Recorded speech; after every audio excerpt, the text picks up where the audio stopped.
Politik Indonesia, perubahan dan dinamika menuju pemilu.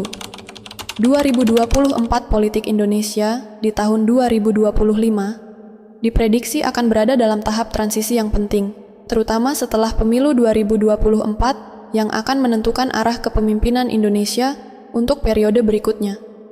Berbagai spekulasi muncul mengenai siapa yang akan memimpin Indonesia dan bagaimana pemerintahan yang baru akan menghadapi tantangan besar, seperti reformasi hukum, pemberantasan korupsi, dan pengelolaan sumber daya alam.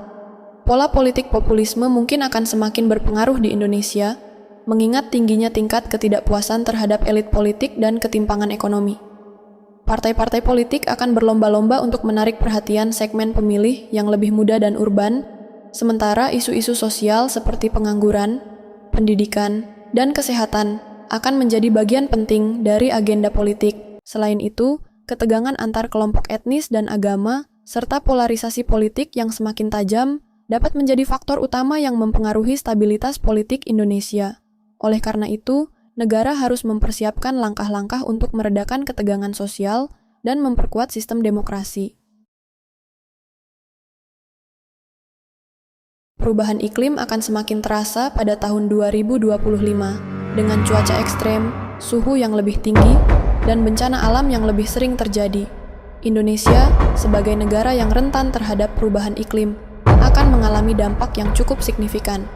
Banjir, kekeringan, dan bencana alam seperti gempa bumi dan tsunami diperkirakan akan meningkat. Bencana alam yang sering terjadi juga diprediksi akan memperburuk kualitas hidup masyarakat yang tinggal di daerah rawan bencana. Ancaman perubahan iklim global juga akan mendorong negara-negara besar untuk mengambil langkah-langkah lebih tegas dalam mengurangi emisi karbon. Namun, tantangan besar bagi Indonesia adalah bagaimana melindungi ekosistem yang rentan, seperti hutan tropis dan lautan. Mempersiapkan dan menanggulangi. Apa yang harus kita lakukan? Diversifikasi ekonomi.